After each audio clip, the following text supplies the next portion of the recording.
दोस्तों हमारे पास Adobe Photoshop के अंदर कुछ ऐसे फीचर्स भी मौजूद होते हैं जो डायरेक्टली तो कुछ नहीं करते, लेकिन हमारे वर्क फ्लो में हमें बहुत ज़्यादा काम आते हैं।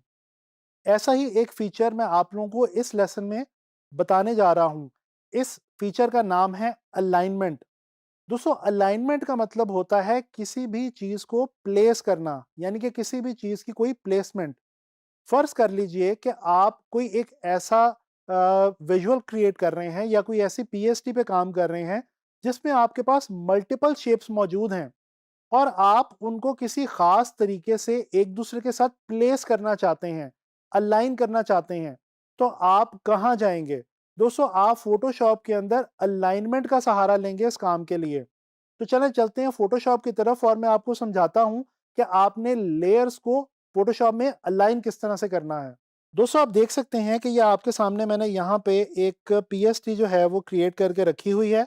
आपके सामने इस वक्त अवेलेबल है जी कुछ छोटी सी रेक्टेंगल्स मैंने बनाई हैं और ये एक रेक्टेंगल बना के उसको मैंने डुप्लीकेट कर दिया है और उसका साइज जो है वो मैंने चेंज कर दिया है।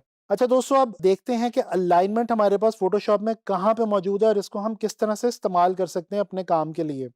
सबसे पहले तो मैं क्या करूंगा कि मैंने ये जो 5-6 शेप्स क्रिएट की हुई हैं, इनके डिफरेंट लेयर्स जो मेरे पास मौजूद हैं, इनको मैं शिफ्ट के साथ सेलेक्ट करूंगा इकट्ठा। मैं रिपीट करता हूं, मैं ये किस तरह से करूंगा। मिसाल के तौर पे मैं एक लेयर के ऊपर आया, मैंने क्लिक किया और अब मैं शिफ्ट होल्ड करके यहाँ पे जो मेरी सबसे ऊपर वाली लेयर है इस पे मैं क्लिक कर रहा हूँ। तो ये देखें, आप देख सकते हैं कि ये मेरी तमाम की तमाम लेयर्स हैं, ये आपस में इकट्ठी एक साथ ही सेलेक्ट हो गई हैं। अच्छा आप यहाँ पे अगर आएँ तो ये देखें, जैसे ही यहाँ पे ये तमाम लेयर्स इकट्ठे सेलेक्ट होती हैं, यहाँ पे ये आपके पास कुछ ऑप्शंस आ जाती हैं। दोस्तों ये ऑप्शंस हैं जी लेयर्स की अलाइनमेंट वाली ऑप्शंस। मिसाल के तौर पे अगर आपके पास ये कुछ ऐसी शेप्स क्रिएट हुई हुई हैं जैसे कि इस वक्त मैंने आपके सामने क्रिएट करके रखी हुई हैं और ये जो शेप्स हैं ये अगर हॉरिजॉन्टली मौजूद हैं, तो जनाबी अली आप ये वाली जो ऑप्शंस हैं इनकी मदद से आके इनको एक दूसरे के साथ अलाइन कर सकते हैं। कैसे? अगर मैं इस बटन के ऊपर क्लिक करूं तो ये देखें, ये जो मेरी तमाम शेप्स हैं ये लेफ्ट अलाइन हो गई हैं। मैं कंट्रोल ऑल्ट जी करता हूं यानी कि अनडू करता हूं। अगर इसी तरह से मैं यहाँ पे क्लिक करूं तो ये देखें, ये मेरी तमाम शेप्स राइट अलाइन हो गई हैं। इसी तरह से अगर मैं ये सेंटर वाला जो बटन है इसको क्लिक करूं तो ये आप देख सकते हैं कि ये मेरी तमाम शेप्स जो हैं ये सेंट्रल अलाइन हो गई हैं, एक दूसरे के साथ बिल्कुल एक दूसरे के सेंटर में प्लेस हो गई हैं। अच्छा अब मैं क्या करता हूं, मैं कंट्रोल टी के साथ यानी कि ट्रांसफॉर्म के साथ इनकी जो ओरिएंटेशन है वो चेंज करता हूं। अब मैंने इनको यहाँ पे इस तरह से दूसरी सूरत में प्लेस कर लिया।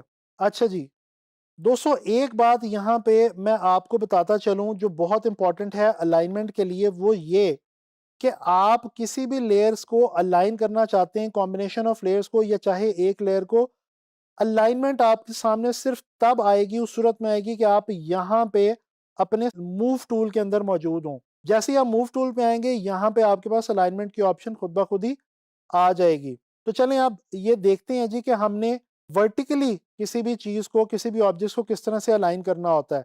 तो सबसे पहले मैं क्लिक करता हूँ, ये हमारे पास जो लेफ्ट वाला बटन है, ये लिखा हुआ आ रहा है जी अलाइन टॉप एजेस, यानी कि ये देखें तमाम शेप्स टॉप के ऊपर जो है वो अलाइन हो गई हैं। इसी तरह से अगर मैं ये राइट वाले बटन पर क्लिक करूँ, लिखा हुआ आ रहा है अलाइन बॉटम एजेस। अगर आप गौर करें तो आपको इसमें कोई परेशानी, दिक्कत नहीं होगी। यहाँ पे आप जैसे किसी भी ऑप्शन के ऊपर आएंगे तो लिखा हुआ आएगा कि ये ऑप्शन क्या करने जा रही है। ये देखें, अगर मैं इनको थोड़ा सा कंट्रोल टी की मदद से अपने विजुअल के अंदर ले आऊं कैनवस के, तो ये आप देख सकते हैं कि ये जो बॉटम है ये इनका आपस में अलाइन हो चुका हुआ है। मैं इनको थोड़ा सा कंट्रोल टी की मदद से छोटा कर रहा हूँ क्योंकि पहले तो हॉरिजॉन्टली ये पूरी आ रही थी, वर्टिकली थोड़ा सा ये पूरी नहीं आ रही हैं। अच्छा जी, अब यहाँ पे आके अगर हम सेंट्रल जो बटन है इसको क्लिक करते हैं इस वाले पैनल में, इस वाले पोर्शन में, तो ये देखें ये अलाइन वर्टिकली हो रही हैं, यानी कि वर्टिकली इनका जो सेंटर है वो अलाइन हो गया है। तो दोस्तों ये आप लोगों ने देखा कि आप किस तरह से डिफरेंट लेयर्स को जो है वो आपस में अलाइन कर सकते हैं। इन लेयर्स के अंदर आपके पास शेप्स भी हो सकती हैं, आपके पास विजुअल्स भी हो सकते हैं, कुछ भी हो सकता है। तो आप इस तरीके से किसी भी जो लेयर्स को आप आपस में अलाइन कर सकते हैं। अच्छा, यहाँ पे एक और ऑप्शन नज़र आ रही है जिसको समझाने के लिए मैं क्या करूँगा, मैं यहाँ से एक विजुअल जो है वो यहाँ पे ड्रैग करूँगा आपके पास। ये मेरे पास एक विजुअल पड़ा हुआ है, ठीक है? मैं क्या करता हूँ कि मैं कंट्रोल एन करता हूँ। कंट्रोल एन करके यहाँ पे मैं जो है वो विड्थ जो है वो मैं ले रहा हूँ इसकी 12 और हाइट इसकी ले रहा हूँ जी 8। ओरिएंटेशन मैं इसकी रख रहा हूँ पोर्ट्रेट और मैं क्रिएट पे जाता हूँ। अब इस विजुअल को मैं यहाँ पे कर लेता हूँ ड्रैग और इसको अब मैं ट्रांसफॉर्म की मदद से थोड़ा-सा छोटा कर लेता हूँ। मैं इस विजुअल को कंट्रोल जे आपको पता है डुप्लीकेट लेयर की कमांड है। कंट्रोल जे की मदद से मैं यहाँ पे इसको डुप्लीकेट कर लेता हूँ और मैं इसको स्कैटर करके डिफरेंट जगहों पे आपके इस कैनवस पे डिफरेंट जगहों पे प्लेस कर देता हूँ।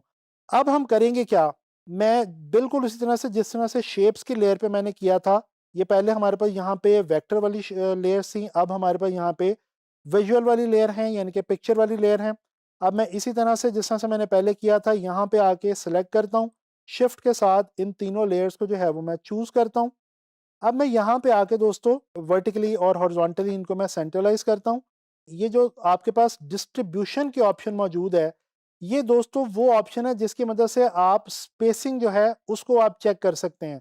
तो इस वक़्त हमारे पास हमारी ये जो तीनों पिक्चर्स थी, इनकी आपस की स्पेसिंग भी बिल्कुल ठीक है और इनका जो हॉरिजॉन्टली डिस्टेंस है वो भी सही है और हॉरिजॉन्टली ये अलाइन भी एक दूसरे के बिल्कुल साथ हो गई हैं।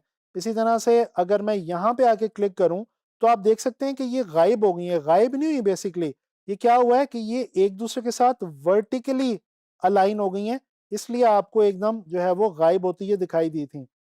दोस्तों, आप फ़ोटोशॉप के अंदर जब कोई भी डिज़ाइन बनाएँगे, तो आपको चाहे टेक्स्ट के साथ वर्किंग करनी हो, विजुअल्स के साथ करनी हो या किसी इलस्ट्रेशन या कार्टून कैरेक्टर के साथ वर्किंग करनी हो, आप इसी अलाइनमेंट एंड डिस्ट्रीब्यूशन वाली ऑप्शन के साथ ना सिर्फ अपने विजुअल्स को और अपनी जो ऑब्जेक्ट्स हैं, अपनी जो लेयर्स हैं, उनको अलाइन कर सकते हैं, बहुत अच्छे तरीके से एक दूसरे के साथ प्लेस कर सकते हैं, बल्कि आप उनकी स्पेसिंग को भी मैनेज कर सकते हैं।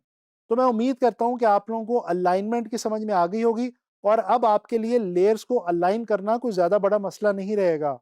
तो आप लोगों ने प्रैक्टिस करनी है जी अलाइनमेंट की और इंशाल्लाह ताला आने वाले लेसन में किसी नई टेक्नीक या फ़ोटोशॉप के किसी नए टूल के साथ मुलाकात होगी।